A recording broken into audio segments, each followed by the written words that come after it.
નમસ્કાર મિત્રો, મારી યુટ્યુબ ચેનલમાં તમારું હાર્દિક સ્વાગત છે. આજે આપણે વાત કરવાના છે ભાવનગરના આતાભાઈ ગોહિલ અને મુળા પટેલ સાથે બનેલી ઘટના.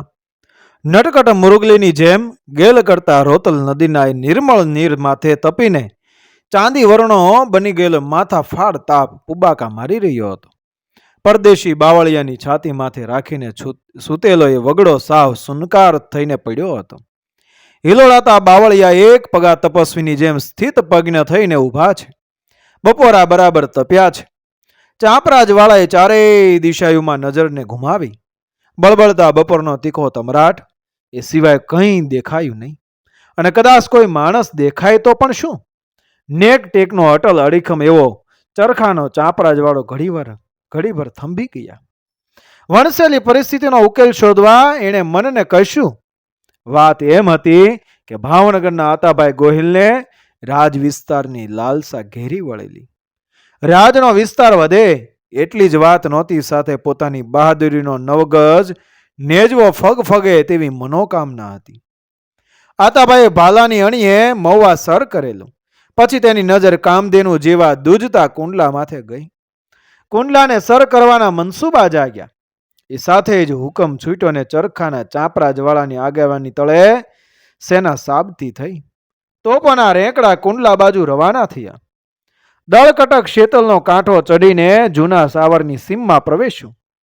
ત્યાં તેની વેગવંતી ગતિ ગોકળ ગાયની જેમ સાવ ધીમી થઈ ગઈ. સાવર ગામની સીમ રેચક જમીનમાંથી પસાર થવું મુશ્કેલ.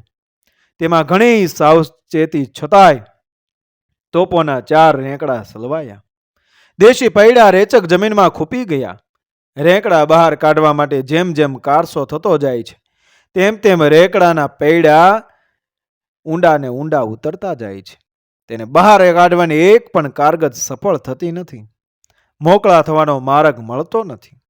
ચાપરાજવાળો વિચાર કરે છે, મનને કસે છે, પણ એકેય વિચાર હાથવગો થતો નથી કે જેનાથી રેંકડા બહાર નીકળે. આશાભરી નજરે એક પછી એક જણને સંભાળે છે. તેમાં નેસડીના કણબી મુળા પટેલ તેમની નજર સમક્ષ ઉપસી આવ્યા. માથે આંટાળી પાઘડી, પાસાબંધી પહેરેણ, ચપોચપ ચોરણી પર ફાળિયાની આડી ભેટ વાળેલ હોય. આઠે આંગળીએ સોના ચાંદીના વીટી વેડલાને હાથમાં.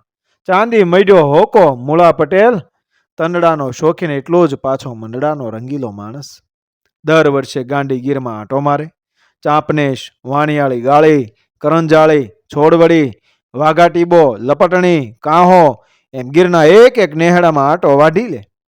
તેમાંથી મન માનીતી ભેંસો વીણી વીણીને મૂલવે. ભેંસોમાં નજર નાખી લે. વેત ભર આવ, પગની ટૂંકી ગુડી, પથારી કરીને સૂઈ રહેવાય તેવો પહોળો બરડો. કુંડા શિંગડા માં માગ્યા દામ ચૂકવીને ભેંસો ઘેર લાવે. ભેંસના રૂપ અને ગુણ પ્રમાણે તેના નામ પડે. તેજલ, નાગણ, ભીલી, ભૂરડી. વળી તેને પેટના છોડની જેમ સાચવે. ભેંસોના કઢિયેલ દૂધ દોહીને તે બળદોને પીવડાવે. ચાપરાજ વાળાની નજર સામે મુળા પટેલના સાવજને હફાવે તેવા બળદો દેખાણા. જો એવા બળદો હોય તો રેંકડા બહાર નીકળે. મુળા પટેલ આતાભાઈના માનીતા માણસ. ભાવનગર આવે એટલે માણસ બે માણસ રજવાડી મહેમાન ગતિ માણે. સમાચાર સાંભળીને આતાભાઈ આવ્યા. તેમણે પરિસ્થિતિને નજરો નજર નિહાળી. બાપુ, નેસડીથી મુળા પટેલને બોલાવીએ તો? તે બોલાવો ને, એમ નહીં. તેના બળદો આવે તો આવડા રેંકડા બહાર નીકળે. માણસને સંદેશો લઈ નેસડી ગામે રવાના કર્યા. મુળા પટેલ આવ્યા. બાપુ, મને યાદ કર્યો? પટેલ, કામ પડે તઈ હારું માણા સાંભળે. રાખો રાખો બાપુ, મારામાં એવી કઈ હારપ છે તે? સારપ જ કહેવાય ને. અમે વાત કરીએ તેની ના ન પાડો તે. આતાભાઈ મુળા પટેલને વાતના વીટામાં બાંધી લીધા.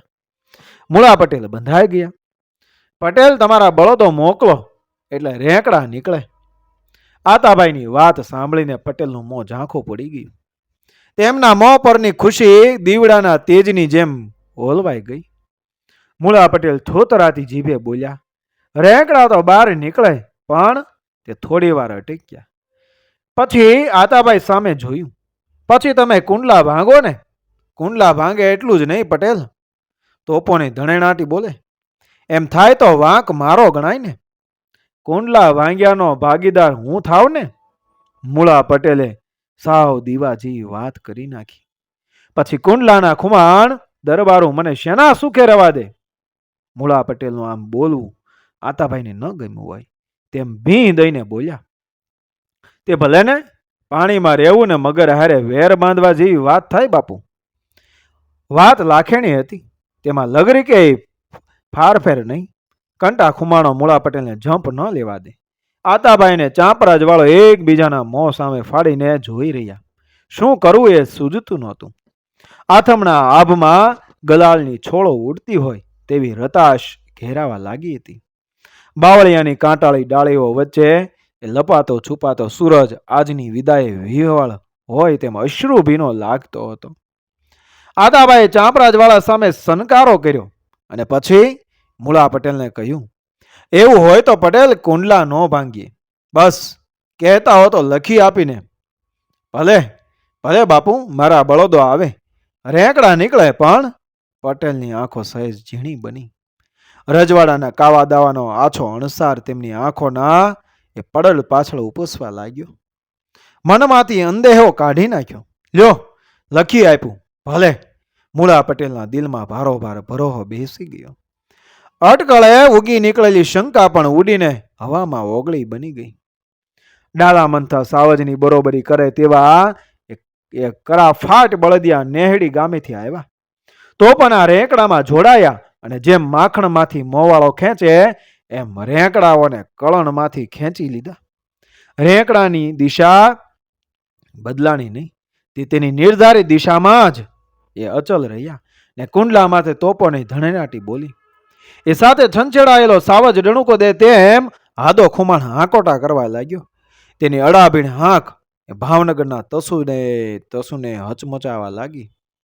હાદા ખુમારને સઘળી બાતમી હાથ લાગી ગઈ હતી અને મૂળા પટેલે બળદિયા ન આપ્યા હોત તો રેંકડા બહાર ન નીકળત. નહીં ને કુંડલા માથે હુમલો થાત નહીં. હાદા ખુમાણે લગાડ 2 વખત નેહડી ભાંગ્યું પણ તેમની મુરાદ બર આવી નહીં. મૂળા પટેલ હાથ ન આવ્યા. મૂળા પટેલે આતાભાઈ આગળ વાત મૂકી. બાપુ, તમે બોલીને પાછો અનરથ આદર્યો. પટેલ, હું બોલ્યો જ છું ક્યાં? મેં તો લખો દીધું છે ને. વાત પણ સાચી હતી, લખી આપ્યું હતું, પણ લખાણ નીચે રજવાડાની મોરછાપ મારી નહોતી, એટલે કાયદો બન્યો નહોતો. બાપુ, આપ જેવા રાજવીના મોંમાં આવી બેગારી તલવાર જેવી વાત શોભતી નથી. મૂળા પટેલનો આતમ કકળવા લાગ્યો. રૂડા રૂપાડા રજવાડાની ભીતર ખદબદતી એ સત્તા લાલચા તેના આળા મનને દજાડવા લાગી. મૂળા પટેલને સાવરનું વાશિંગણ સોંપ્યું. એક એક સાંતી પાછળ એક એક ઘોડે સવાર મૂક્યા. તેમના રક્ષણની એ સગળી જવાબદારી એ ચાંપરાજ વાળાને સોંપી હો. અને ત્યારે એ ખુમાણોના ધાડાને ખાળવા મુશ્કેલ થઈ પડ્યા. મૂળા પટેલના કુટુંબની સ્થિતિ કફોડી થઈ. તેમને તો ધર્મ કરતા ધાડ પડ્યા જેવી વાત થઈ. ભલું કરવા જતા એ બોરિંગના ભોણમાં હાથ ઉતરી ગયો. આતાભાઈને સગળી વાત સમજાઈ ગઈ. આ પાડા વાંકે પખાલીને ડામ હતો. તેમના દિલમાં પણ પસ્તાવાના નીર એ ખળખળવા લાગ્યા. ભારે થઈ. સત્તાના કેપમાં વેણ ભૂલ્યો અને ઉજળા મનેખ માથે મોત જેવીને જેવું. પણ હવે તો તીર કમાનેથી છૂટી ગયું હતું. મિત્રો, વિડીયો પસંદ આવ્યો મારી ચેનલને સબસ્ક્રાઈબ કરો, ફોલો કરો, શેર કરો. મળી આવી જ ઘટનાને પ્રેરણાદાયક વાર્તાઓ સાથે આગળના વિડીયોમાં આપણા ઇતિહાસ સાથે, આપણા સાંસ્કૃતિક વાર્તા સાથે. જય માતાજી.